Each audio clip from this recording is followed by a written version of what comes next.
New footage just surfaced, appearing to show one of Theo's own finally catching up with YungeenAce. Ever since Foolio's death, his crew has been vowing revenge, and now, it looks like they may have made their move. Yes, yeah. And everybody died first. Now, it seems they finally made their move, and word on the street is that ATK has already retaliated. A lot of what's the YungeenAce, his boys. Yeah, been dropping like 6, 7. Here's the full breakdown, let's dive in. Blood is back in the streets, and new footage just dropped showing what fans believe is Foolio's crew finally taking revenge. But to understand this moment, we need to rewind to where it all began. Back in May 2017, Jacksonville, Florida, already plagued by gang violence, saw a tragedy that ignited a long-running war. Zion Malik Brown, an 18-year-old connected to KTA, was killed during a home invasion. Zion wasn't just anyone, he was the cousin of rapper Julio Foolio. That murder lit the fuse. In the streets, blood demands blood, and retaliation came fast. By June 2018, the violence escalated with the deadly town center shooting. 3 ATK members, including Trayvon Bullard, brother of rising rapper YungeenAce, were gunned down in what was believed to be payback. For Ace, the loss was personal and life-altering. That kind of pain doesn't fade, it fuels the fire. It's so crazy because I be putting the blame on me. I don't know. That's like survivor's remorse. You know what I'm saying? And it's just like, cause I insisted like, look, bro, let's go out and eat. It's your birthday. Yeah. You know, my best friend's birthday.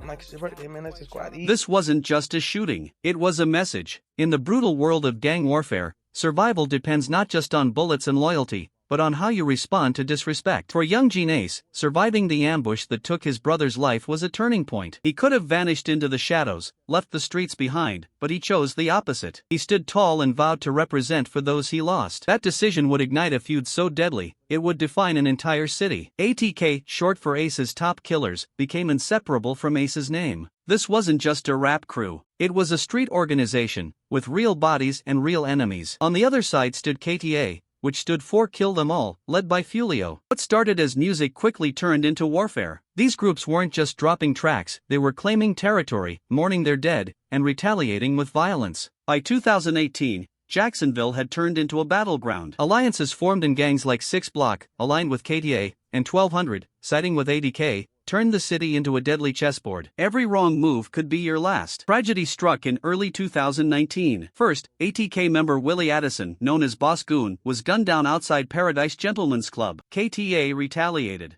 That same month, Charles Quinton McCormick Jr., a KTA member, was also killed. But it was the February 2019 murder of Adrian Dinid Gaynor Jr., better known as Bibby, that changed everything. He was Foolio's 16-year-old brother. A kid. Bibby should have been worried about school and teenage life, not caught in gang crossfire. Now both Foolio and YungeenAce had buried younger brothers. The emotional weight of those losses could have ended the violence, but it only made the hatred grow stronger. And when the pain didn't find peace, it found a microphone. In 2020, the ATK-affiliated track Why Smoke dropped, and the internet exploded. It wasn't just a diss song. It was a digital grenade, naming dead KTA members, mocking their deaths, and turning real-life tragedy into a catchy chorus. The song went viral, gaining millions of views and cementing its place as one of the most controversial drill tracks of all time. It was psychological warfare, disrespect designed to go viral. Entertainment to some, trauma to others. KTA didn't stay quiet. Foolio answered with "When I See You," a haunting response that intensified the beef even more. Suddenly, diss tracks weren't just music, they were declarations of war. Social media turned into a 24/7 battleground, where every post, lyric, or photo was scrutinized for disrespect. Jacksonville Sheriff Mike Williams compared it to gang graffiti of the 80s, except now it was digital, global, and viral within seconds.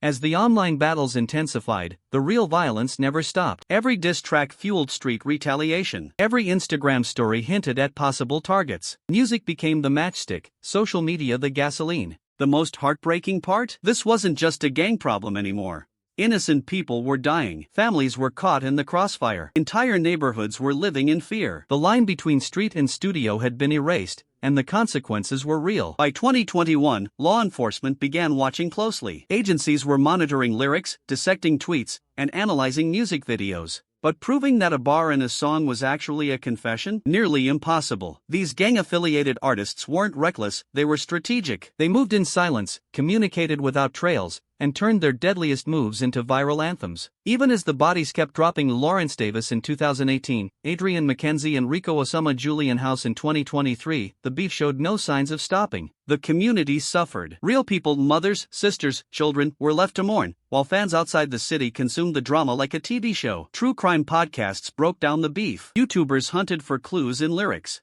It was sensational entertainment. But in Jacksonville, it was real life. Foolio's death felt like a chapter closing, but not in a peaceful way. It left more questions than answers. Would the violence finally stop, or would it fuel even more retaliation? His death marked a chilling milestone in a story that had gone from street beef to national spectacle. Pool party start the day at 5, 6 o'clock. If you already got the address, pull up, man.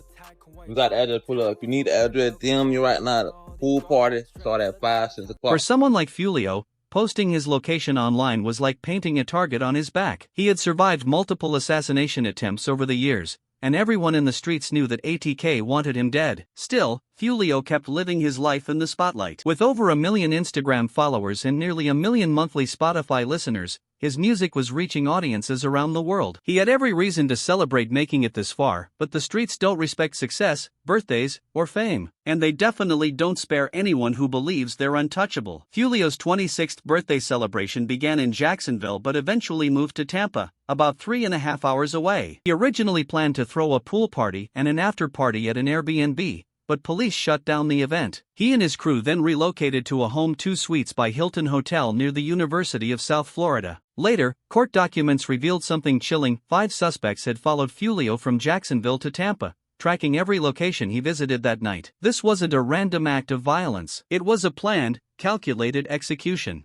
The suspects, Sean Gathright, Rashad Murphy, Davian Murphy, Isaiah Chance, and Alicia Andrews, coordinated their moves using surveillance footage, phone logs, and Foolio's own social media updates. They followed him to strip clubs, watched his posts, and waited for the perfect moment to strike. That moment came at 4:40 a.m. on June 23, 2024. Surveillance footage captured 3 masked gunmen ambushing Foolio in the hotel parking lot. They opened fire on 2 vehicles, with Foolio sitting in the front passenger seat of one. He was shot multiple times and died at the scene. 3 others were wounded but survived. Tampa Police Chief Lee Burkaw confirmed that the suspects, believed to be members of ATK and 1200, had traveled with one mission: kill Foolio in retaliation. The ongoing fight between these 2 groups spilled over into Tampa last month. Let me be clear, the feud stops here. These defendants are facing life in the Florida State Prison, even the ones who didn't pull the trigger. In Florida, if you participate in the planning of a murder, you can be held accountable for the person's death. And that is what we intend to do here. There were 3 people who pulled the trigger. You saw it on the video. 5 people, though, are charged with murder.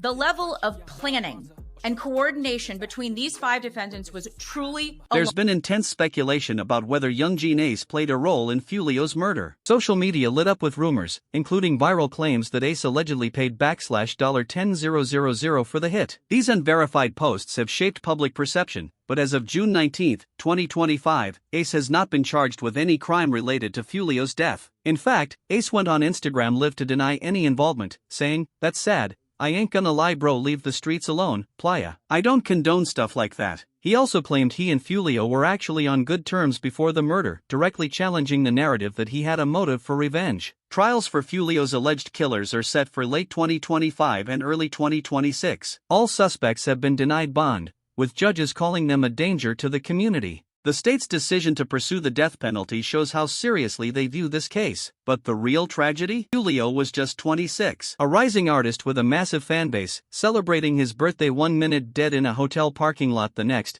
all because of a feud that began in his teenage years. This cycle of violence has taken too many lives. Research suggests at least 10 people have died in this ongoing war. Brothers have buried brothers, mothers have buried sons, and whole neighborhoods now live in fear, held hostage by an endless pattern of retaliation. The ATK versus KTA story isn't just about gang beef, it's about poverty, limited opportunity, and a culture where violence is celebrated more than peace. It's about how drill music and social media can turn real-life pain into global entertainment while real families suffer the consequences.